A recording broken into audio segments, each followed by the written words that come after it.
সবার কাজ আছে, কাজ নাই এমন কোনো মানুষ নাই।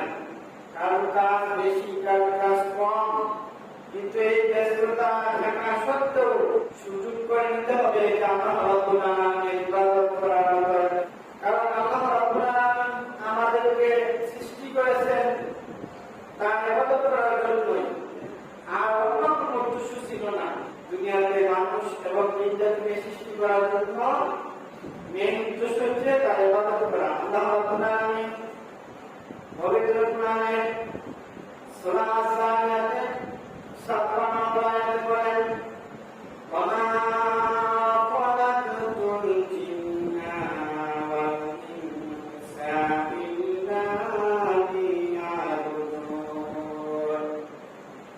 মহান রব্বুল আলামিন বলেন, আমি মানুষ এবং জিনজাতিকে সৃষ্টি করার একমাত্র উদ্দেশ্য হচ্ছে তারা আমার ইবাদত করবে, তারা আমার ইবাদত করা হবে, তারা কারো ইবাদত করবে না। অতএব আমাদের জীবনের 24টা ঘন্টা আল্লাহ রাব্বুল আলামিনের ইবাদতের মধ্যে থাকতে হবে। সম্পূর্ণ কাজ যদি রাসূল সাল্লাল্লাহু আলাইহি ওয়াসাল্লামের আদর্শ মতে করি, তাহলে আমাদের জীবনে যে কোনো কাজ করি না কেন, একবার রান্না করতে আরম্ভ করে গোসল করা, পর্দা পায়খানা করা, যা সব কিছু ইবাদত করতে হবে আল্লাহ রাব্বুল আলামিন লিখিত করবেন যদি আমরা রাসূল সাল্লাল্লাহু আলাইহি ওয়াসাল্লামের আদর্শ মতে আমরা করি। যে আল্লাহ রাব্বুল আলামিনের ইবাদতের পরে আল্লাহ রাব্বুল আলামিন নির্দেশ করেছেন, আদেশ দিয়েছেন সন্তানদেরকে যে তোমরা তোমাদের পিতামাতার খেদমত করো, তাদের সেবা করো। পিতামাতার কত বড় মর্যাদাপূর্ণ, আমরা এই বিষয়টি না জানার কারণে দেখা গেছে দেশের মধ্যে গ্রামের মধ্যে অনেক সন্তান পিতামাতার উপরে জুলুম করে, নির্যাতন করে, সন্তান পিতামাতাকে খোঁজখবর নেয় না। কারণ কি? পিতামাতাদের কত বড় সম্পদ, কত বড় নিয়ামত, সন্তান সেটা বুঝতে পারে না। পিতামাতা এমন মর্যাদা, সেটা সেই রকম জ্ঞান সন্তান না পাওয়ার কারণে আজকে সমাজের মধ্যে, দেশের মধ্যে সন্তান তার পিতামাতার খেদমত করে না। এমন অনেক ঘটনা আছে যে সন্তান তার পিতাকে হত্যা করেছে সামান্য অল্প কিছু টাকার জন্য। মদ খাবে, জুয়া খেলবে, ইয়াবা খাবে, ওইগুলা টাকা না দেওয়ার কারণে গত কয়েক মাস আগেও এক নাফরমান সন্তান তার মাকে কুড়াল দিয়ে কুপাইয়া হত্যা করেছে। এরকম অনেক ঘটনা আছে। সন্তান যদি জানতো তার পিতামাতা তার কাছে কত বড় নিয়ামত, তাহলে কোনদিকে সন্তান এই ঘটনা করতে যেত না। নরসিংদীর একটা ঘটনা, নরসিংদীর এক ব্যক্তি ওনার নাম ছিল ফিরোজ ভুইয়া। উনি ব্যাংকে চাকরি করতো, উনার অনেক টাকা, কোটি কোটি টাকা, উনার চাকরির টাকা টাকা বাড়তা 3 কাঠা একটা জমি কিনছে। ওই 3 কাঠা জমির উপরে 5 তলা বাড়ি করছে। উনার 2জন সন্তান, একজন সন্তানের নাম হচ্ছে রাকিব আর নাম হচ্ছে আবিদ। ওই আবিদ এবং রাকিব সম্পদের লোভে, টাকার লোভে কোন মাল হয়ে গেছে, পাগল হয়ে গেছে। তার পিতামাতার মর্যাদা এরা করতো না। ফিরোজ ভুইয়া সন্তান আবিদ সই নিছে, এই 5 তলা বাড়ি সই নিল এবং কোটি কোটি টাকা আত্মসাৎ করলো এবং নরসিংদী বাড়িতে দোতলা ছিল, ওই টাকা বাড়ি দিল, নেওয়ার পরে তার বাবাকে হত্যা করলো। হত্যা করার কারণে ওই বড় ছেলে, যে ছেলেটার নাম রাকিব, দুনো ভাইয়ের মধ্যে দ্বন্দ্ব লাগলো। পিতার লাশ বারান্দাতে একদিন নয় 24 ঘন্টা 2 দিন ফেলে রাখলো। তারপরে যখন দেখছে লাশ প্রচলন করছে, লাশ থেকে দুর্গন্ধ আসতেছে, তখন এলাকাবাসী চাঁদা উঠিয়ে সেই চাঁদার টাকা দিয়ে ওই শীতার্থ পরিচিত অ্যাম্বুলেন্স এনে অ্যাম্বুলেন্সের ভিতরে লাশ রাখলো। রাখার পরে রাত্রেবেলা পুলিশ আসলো, আসার পরে আবার টাকা উঠিয়ে ওই বাবার লাশ অবস্থানে দাফন করলো। কত বড় একটা জঘন্য ঘটনা! যে সন্তান তার পিতামাতাকে খেদমত করে জান্নাত পেয়ে করবে, ওই সন্তান পিতামাতাকে হত্যা করে জাহান্নাম পেয়ে করে। রাসূল সাল্লাল্লাহু আলাইহি ওয়াসাল্লাম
করেন আল্লাহ রাব্বুল আলামিন আপনি আমার পিতাকে হেদায়েত দান করেন। এইভাবে পিতা মাতার দুই সন্তানকে অত্যাচার করে নির্যাতন করে তারপর পিতা মাতার উপরে সন্তান কখনো কি করতে পারবে না, খারাপ আচরণ করতে পারবে না, বরঞ্চ তাদের জন্য হেদায়েতের দোয়া করতে হবে। মহান আল্লাহ সূরা বনু ইসরাঈলের 23 নম্বর আয়াতে বলেন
পিতা যখন বৃক্ষ হয়ে যায়, মা যখন বৃক্ষ হয়ে যায়,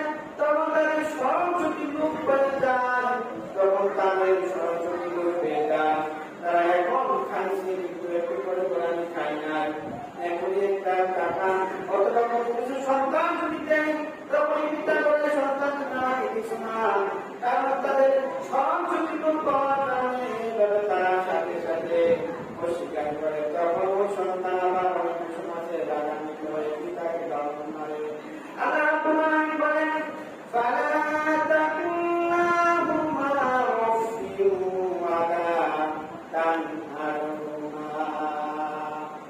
আল্লাহ রাব্বুল আলামিন সন্তান তোমার পিতামাতা যদি তোমার বদলাশায় বিদ্যবাসায় তাদেরকে পাও আর যদি তুমি কিছু ভুলে যাও আমি তোমার কাছে বারবার নমস্কার করে তখন তাদেরকে ধমক দিয়ে কথা বলিও না। কিন্তু আজকে সমাজ দেখা গেছে পিতার প্রতি সন্তানের কাছে কিছু টাকা চান, আক্রোশ চান, তখন সন্তান বলে আপু টাকা তো বাকি না করে দেবো। আর যেই সন্তান এবং পিতা মাতার কারণে সন্তান দুনিয়াতে আসলো আর সে আজকে অজুহাত দেয় যে বাকি নাই, বেতন পাই নাই, আগামী মাসে দেবো। কিন্তু উচিত ছিল কত ধরনের সমস্যা থাকুক না কেন সর্বপ্রথম তার পিতাকে খুশি করা, তার মাকে খুশি করা। কিন্তু তার পিতাকে খুশি করতে চেষ্টা করে না, সবচেয়ে বেশি পাওয়া আমাদের কাকে খুশি করার জন্য, সন্তানকে খুশি করার জন্য, স্ত্রীকে খুশি করার জন্য। পিতাকে পিতা বলে ডাকে না, পিতাকে ডাকে বুড়া, মাকে ডাকে বুড়ি। আর ওই সন্তানের কপালে দুনিয়া বর্তমান করে আল্লাহ রাব্বুল আলামিন কি কঠিন অবস্থা রেখেছে আল্লাহ রাব্বুল আলামিন কেউ জানে না। আল্লাহ রাব্বুল আলামিন বলেন ওয়া কুল্লাহুমা কাওলান কারীমা। তোমার পিতা মাতাকে তোমার সামনে বিদ্যাবস্থা উপস্থিত হয়, বিদ্যাবস্থা যদি তোমার পিতা মাতা তোমার সামনে উপনীত হয় তখন তুমি তোমার পিতা মাতার সাথে ওয়া কুল্লাহুমা কাওলান কারীমা নরম নরম সুরে কথা বলবা, সুন্দর সুন্দর কথা বলবা, তাদের সাথে উচ্চ বাচ্চার কথা বলতে পারবে না। আল্লাহ রাব্বুল আলামিন বলেন ওয়াকফির লাহুমা সালাহাসুই ওয়া কুল রাব্বিরহামহুমা কামা রাব্বায়ানি সগীরা। আল্লাহ রাব্বুল আলামিন বলেন ও সন্তানেরা তোমার পিতা মাতার জন্য তোমার রক্তের টাকাগুলো বিছায়া দাও। চিল দেখো যেমন একটি মুরগির বাচ্চাকে নেওয়ার জন্য আসে তখন ওই মুরগি জীবন বাঁচে রেখে তার পাখা তার বাচ্চাদের জন্য বিস্কিটের দেখাকে যেভাবে হেফাজত করে তেমনি ভাবে তোমার পিতা মাতা যদি বৃদ্ধ অবস্থায় তোমার সামনে উপনীত হয় তখন তোমার পিতা মাতার জন্য তোমার রহমতের টাকা বিছিয়ে দাও। আল্লাহ রাব্বুল আলামিন বলেন আমি আল্লাহ রাব্বুল আলামিনের কাছে তোমার পিতা মাতার জন্য দোয়া করো ওয়া কুল রাব্বিরহামহুমা কামা রাব্বায়ানি সগীরা। আল্লাহ রাব্বুল আলামিন আমার পিতা মাতাকে তুমি সেইভাবে লালন পালন করো যেভাবে আমার পিতা মাতা আমাকে ছোট লালন পালন করছে। সকল দুঃখ কষ্ট ঘটনাকে আমার পিতা মাতা বেশি আমাকে সুখে রাখে ওইভাবে তুমি আমার পিতা মাতাকে লালন পালন করো। রাসূল সাল্লাল্লাহু আলাইহি ওয়াসাল্লামের কাছে এক সাহাবী এসে বললেন ইয়া রাসূলুল্লাহ ইয়া হাবিবাল্লাহ আমি জিহাদ করার জন্য অনুমতি চাই না, আপনি আমাকে দয়া করে জিহাদ করার অনুমতি দেন।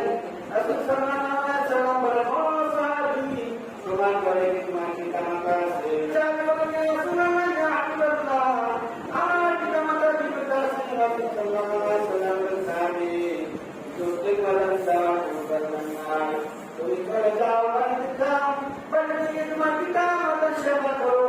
পিতা মাতার সেবা করা হয় তোমাকে যুদ্ধে দেওয়ার সওয়াব আল্লাহ রাব্বুল আলামিন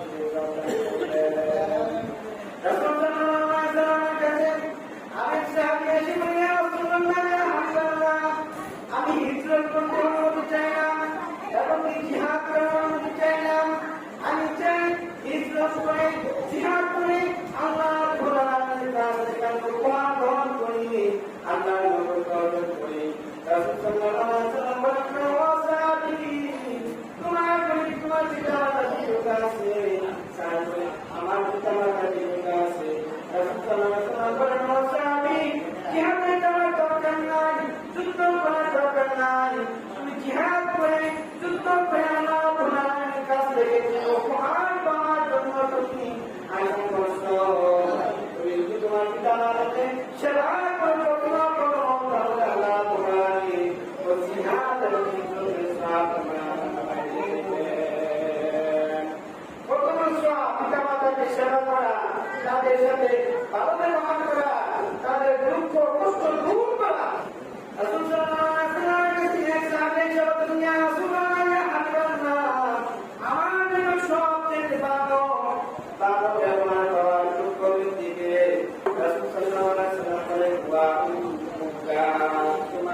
ওরা সাল্লাল্লাহু আলাইহি ওয়াসাল্লাম বলেন ওয়া তোমার মা সাহাবী বলেন ইয়া রাসূলুল্লাহ তার পরে কে রাসূল সাল্লাল্লাহু আলাইহি ওয়াসাল্লাম বলেন হুয়া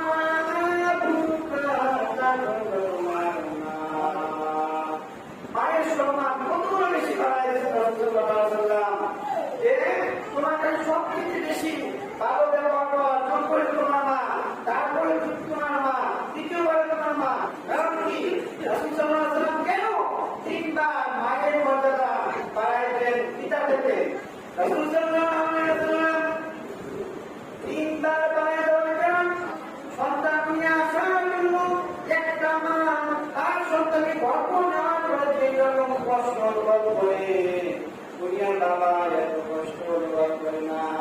সন্তান গর্ভ আসার পরে তার মাকে করে খেতে পারে না, কোন কিছু খাওয়ার পরিকল্পনা করে দেয়, সারাদিন বড় কাজ থাকে। এই জন্য রাসূল সাল্লাল্লাহু আলাইহি ওয়াসাল্লাম তার মাকে তার বানিয়ে দিলেন। আর যখন সন্তান পেটের ভিতরে পরিপূর্ণ হওয়ার পরে যখন দুনিয়াতে আসবে, এতগুলো প্রসব বেদনা তার মা সহ্য করে দুনিয়ার দুঃখী মা ব্যতীত আর কেউ সেই বেদনা অনুভব করতে পারে না। এমন বেদনা আছে সন্তানকে জন্ম দেওয়ার জন্য তার মা দুনিয়া থেকে বিদায় হয়ে গেছে। এত বড় যন্ত্রণা, এত বড় কষ্ট সহ্য করে একটা সন্তানকে তার মা দুনিয়াতে জন্ম দান করে। রাসূল সাল্লাল্লাহু আলাইহি ওয়াসাল্লাম বলেন এই জন্য তোমার মায়ের সঙ্গে তুমি কখনো ব্যবহার করো। কিন্তু আজকাল সন্তানরা নাফরমান শুনতে না, মায়ের কোনো দুষ্ট করে না, মায়ের টাকা পয়সা দেয় না, বউ নিয়ে সন্তান নিয়ে শহরের মধ্যে গ্রামে এসে থাকে। তার মা বাড়িতে কোন অবস্থা আছে, কেমন আছে, কোনো প্রশ্ন করবে না, কত নিজের আগে করবে না। এক সন্তান শহর থাকে, তার মা খোঁজ খবর নাই। 3 মাস হয়ে বাড়িতে এসে দেখে তার মাকে অন্য মানুষে হত্যা করে মাটি ঢাকা দিয়ে রাখছে। কোন সন্তান বিদেশে থাকে, কষ্ট থেকে কোন মা বাবার ঘুম আসে না, খাবার খেতে পারে না। আর আজ সন্তানরা কি করে মা বাবার খোঁজ খবর দেয় না, সুন্দরী বউ পাইয়া সন্তান পাইয়া তার মা বাবাকে ভুলে যায়, মা বাবার কোনো খোঁজ খবর নেয় না। রাসূল সাল্লাল্লাহু আলাইহি ওয়াসাল্লাম বলেন একটি সন্তান জন্ম হওয়ার পরে তার মা তাকে 2 বছর দুধ পান করায়। আর এই 2 বছরের মধ্যে মা ঘুমাইতে পারে না, খাবার খেতে পারে না। শীতের মাঠে মা করে এনেছে, এমন সময় সন্তান তার মাকে বর্ষা করে দিয়ে দেয়, তখন মা ঘুমাইতে পারে না, ঘুম থেকে জাগিয়ে যায়। এইভাবে 1 বছর না 2 বছর দুধ খাওয়া লালন করে এবং বর্ষা পায়খানা পরিষ্কার করে। যখনই সন্তানের বয়স 3 বছর 4 বছর হয়ে যায়, সন্তান পায়খানা করলে তার বাবা নাক ছিটকে ধরে পায়খানা করছে, কিন্তু তার মাকে না পেয়েছে করা যাবে না। তার মা সুন্দর করে ওই সন্তানকে পানি পরিষ্কার করে দেয়। একটি বিষয় চিন্তা করুন, এই সন্তানের পায়খানার গন্ধ মায়ের নাকও গেছে, বাবার নাকও গেছে, কিন্তু তার বাবা নাক চেয়ে সন্তান তার স্ত্রীকে ডাকতে বলে তোমার সন্তান পায়খানা করছে, তার পায়খানা পরিষ্কার করে দাও। কিন্তু মা যখন তার সন্তান নেই, পায়খানা থেকে নাক চিঠে করে না। এইভাবে একটা সন্তানকে লালন পালন করে কষ্টের পর কষ্ট করে সন্তানকে লালন পালন করে ওই সন্তান বড় হওয়ার পরে আর মাকে হত্যা করে, বাবাকে হত্যা করে, মাকে বলে যায়, বাবাকে বলে যায়। রাসূল সাল্লাল্লাহু আলাইহি ওয়াসাল্লাম বলেন ওয়া উম্মুকা ওয়ান্নারুকা, তোমার মা তোমার জন্য জান্নাত, তোমার বাবা তোমার জন্য জান্নাত।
রূপ রাখা করে স্ত্রীকে ভালোবাসে, সন্তানকে ভালোবাসে, বাবা মাকে সুস্থ করে থেকে বিরত না